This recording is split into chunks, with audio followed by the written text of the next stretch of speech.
students. Today we are going to learn forms of business organization. So now we are going to learn joint Hindu family business. Now what is this joint Hindu family business? It is a specific form of business organization which is found only in India. Here it refers to a form of organization wherein the business is owned and carried on by the members of Hindu undivided family, and this is governed by Hindu law.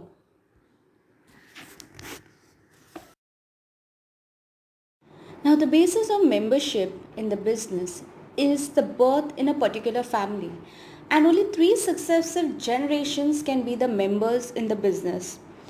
Now to be a member of joint Hindu family business, an individual should either be born in a particular family or he has to belong to 3 successive generations of the family. All the members over here are having equal rights over their ancestral property.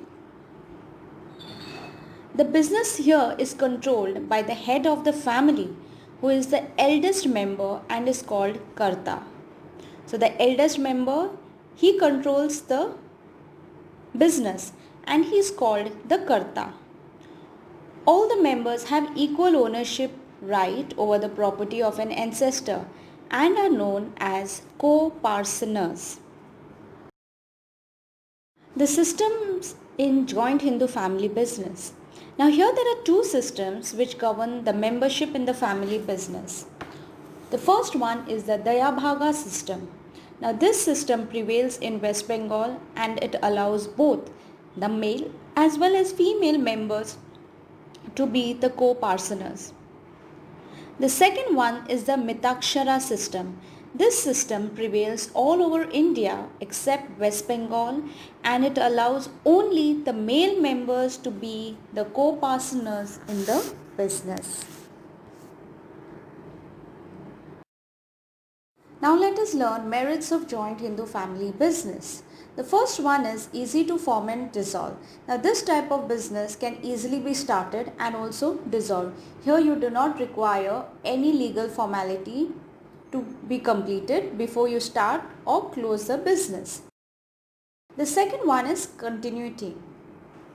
Now here the existence does not get affected by the death or incapability of any number of members or karta. It is a stable form of business and it will come to an end when all the members decide to terminate it. The third one is secrecy.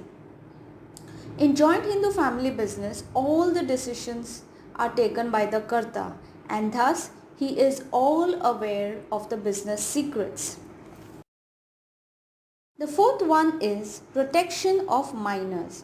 The minors have all the right of members and their interest is protected by the karta. The fifth point is family pride. A joint Hindu family business enjoys the benefits of ancestors' goodwill. The business is not only an economic unit but also a matter of family prestige. So the work involves the family name, so all the members work with full loyalty and care.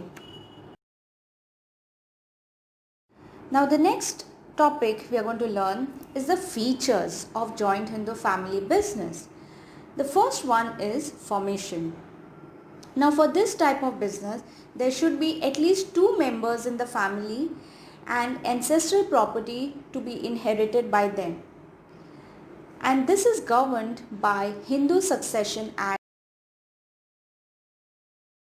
The second one is management and control. The management and control of family business entirely lies with the karta. He takes all the decision and is authorized to manage the business. Next topic is the liability.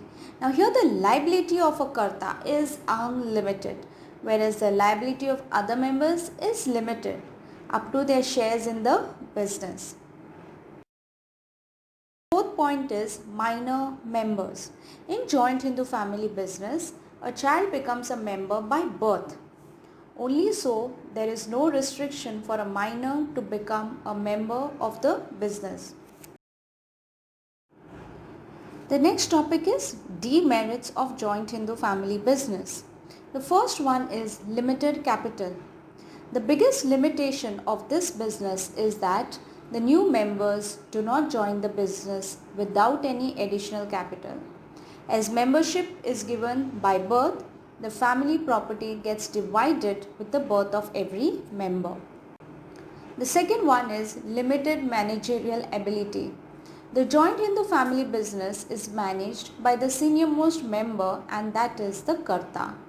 He may not be an expert in all the areas of business, and thus decisions taken by him may be wrong. Third one is unlimited liability.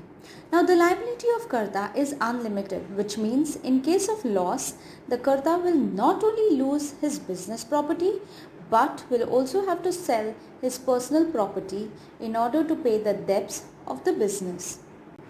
The next one is dominance of Karta. The Karta individually manages the business, which may be sometimes not acceptable to other members. This may cause conflict among them and may also lead to closure of the business.